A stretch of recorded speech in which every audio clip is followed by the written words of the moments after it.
Welcome back everyone to another episode of our Project Civic Build. We've got a little bit of a change of scenery here today, and that's because we are at our latest sponsor's place, Two Brothers Tire and Automotive. And today we're going to be talking all about wheels and tires, how to properly identify your tires, what everything means on the sidewall, and how to properly size your wheels on top of that. So without further ado, let's get started with today's video. So let's get started by talking about the tires. We have here a Hankook Ventus V2 tire, and it's a 205/50/15. We chose this tire because we wanted to have a performance all-season tire for this build, since we're going to be driving it around everywhere, but still want to have some performance advantages while on the road. One of the most common questions that I get asked about tires is, how can I check how old they are? And that comes further down here in your DOT number. Right here, we've got a number of 2823. And what does that mean exactly? 28 is going to be the week of production, 23 will be the year of production. So say your tire was a 1512, that would be the 15th week of 2012. Or other words, you need to replace that tire here because it's 2024. Moving on here, we have a 205/50R15. Now what's that going to stand for? Your 205 is going to be the tread width here up top. 205 millimeters specifically. The next part, 50, that's actually going to be a fractional percentage of the treads. So 50% of the treads is going to be the height of the sidewall. So 205/50, so it's about 102.5 millimeters from top to bottom on your sidewall. The R is going to stand for radial. It's kind of a redundant thing these days because pretty much every tire you're going to find, at least in a passenger car, will be a radial tire. And then 15, that's going to tell us our rim size, which is right here. And that's going to bring us into our other sponsor, Kansei Wheels. More on them in a few upcoming videos, but these are the KNP 15-inch wheels. These wheels are going to be perfectly sized for these tires. These are 7-inch wide wheels. When it comes to picking your tires and wheels, you're going to want to find a wheel that is the perfect width for the tire and vice versa. You don't want to pick too wide of a tire because you'll start running into things like suspension on this side, and then over here on this side, you'll be running into things like bodywork. Okay, next, there's an important designation on certain tires. Specifically, you'll find this on a lot of higher performance tires, and this would be the rotation. So in this direction right here, this is how it's supposed to rotate when the car is moving forward. If you flip the tire around, you'll see that it's going the other way.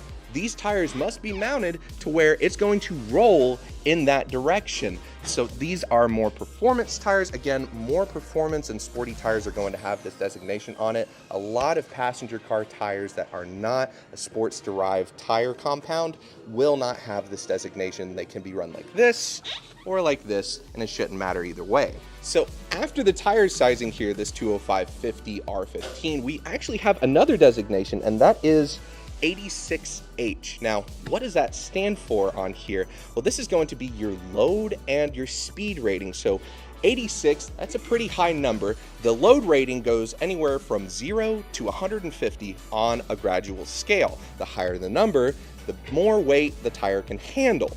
So as you get up into larger tires, larger in diameter, more sidewall, and then typically more ridges inside with the belts, you're going to have a higher number to handle more weight. That's why truck tires you often see are much larger than a standard passenger car tire. And then after that, we've got an H. This is going to be your speed rating. You might often hear people talk about Z-rated tires, or they want a Z-rated performance tire.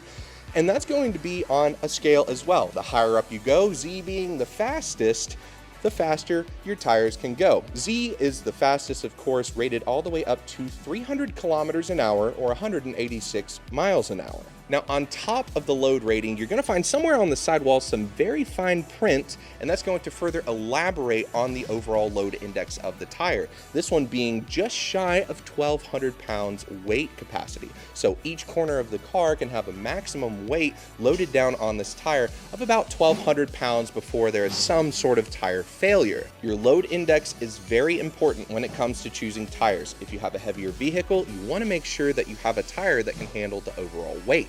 Next, we've got this right here on the sidewall, which is radial tubeless M+S. M+S being mud and snow rated. While these are not a mud or snow tire, they have been rated by NHTSA to be able to handle mild mud and snow. Here in a little bit finer of a print, we've got something that says tread wear. This is also known as the UTQG, or Uniform Tire Quality Grading Scale, from the NHTSA.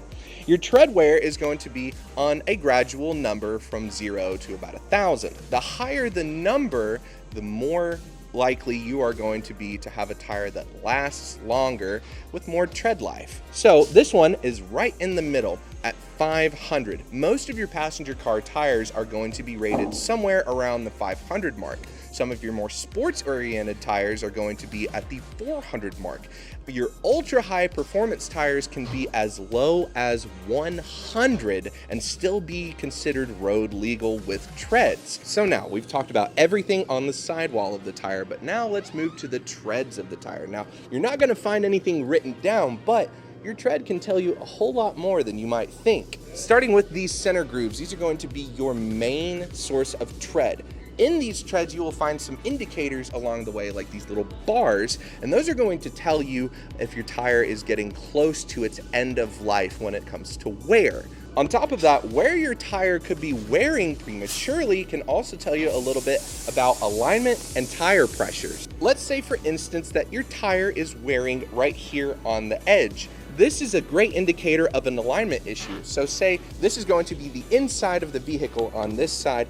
If you've got wear going like this across, you're going to be looking at excessive toe, possibly some additional camber wear that may need to be adjusted in an alignment. Now, if the tire is wearing here and here, that is more than likely going to be a pressure issue, specifically a low pressure issue. You're going to want to put more PSI in your tires if your tires are wearing down either here and here, or possibly the entire width of the tire. If it's wearing in the direct middle of the tire, you've got too much air in your tires, and you want to lower that down to where everything wears evenly. So now I want to talk for a minute about wheels. And here again today we have this beautiful Kansei KNP15 as our example. The only thing I'm going to talk about today whenever it comes to wheels is measuring the width of your wheels. And you're not going to measure from outside to outside like most people think.